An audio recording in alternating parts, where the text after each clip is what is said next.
Picture this, a cold open on a frantic kitchen, pots are bubbling over, burnt food is sizzling away, and the chefs are busy arguing about blunt knives, mounting debt. That's where you might want to start a story about a world-class chef who's come home to fix his dead brother's ailing restaurant. But Christopher Stora's The Bear does something different.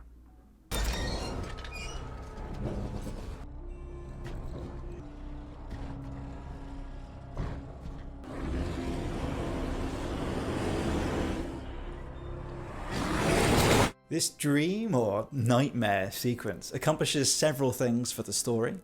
It establishes tone, it establishes character, and most importantly, it asks a question.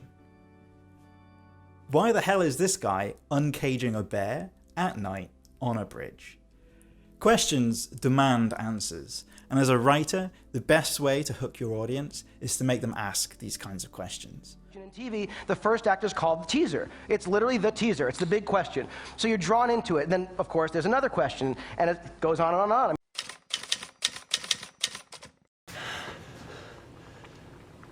The Bear begins in media res, which is some Latin bullshit for not actually the beginning. Carmy's behind on his bills, his meat delivery is fucked, and no one in his kitchen likes or respects him. Oh, and did I mention his brother died? Immediately we sympathize for this guy, because the entire world is out to get him. The episode shows Carmy dealing with each of these problems in turn, which further ingratiates him with the audience, because not only is our protagonist fighting against the odds, he's also talented enough to beat them. Well, most of them. Fuck you, cousin! Following Carmy around like this is what's called a day in the life opening, where we see what a typical day is for our protagonist. We learn about the main problems in their life, we learn a bit about who they are, are they smart, are they kind, are they disciplined, we find out what their goal is for the story, what they want, and we also find out what the protagonist is missing, which is what they need. For Carmy, what he wants is to fix his brother's restaurant, but what he needs is to fix his relationship with his brother. This is your brother's house, okay? Yeah, remember? I was running it fine without you. Why didn't he leave it to you then? The opening of the story doesn't tell us what was wrong with the relationship, and that means this structure has two functions. So we're not just being introduced to Carmy, we're watching his day in the life like detectives trying to scrounge for clues. The other interesting thing about the Bear's approach to this structure is that normally the day in the life comes before the call to adventure.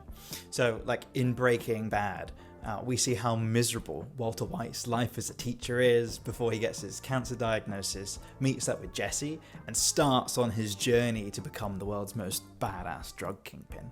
You're goddamn right. If the Bear did this, you might see Carmy's day in the life beginning instead in that highly organized Michelin star kitchen that he used to work at. We might have gotten a sense of what an excellent chef he was, but also how empty his life was, how he was distant from his family, how he didn't have any friends. Then his brother might have died and brought him back to the beef and the gang of misfits. But the Bear says no to that kind of boring, formulaic approach. Instead, it's super efficient, beginning after that call to adventure and forcing the audience to play catch-up instead. We're bombarded with situations, characters, problems, feeling like we have to keep up in this fast-paced environment and stay on top of all of these things happening at once, just like the actual chefs in the actual show.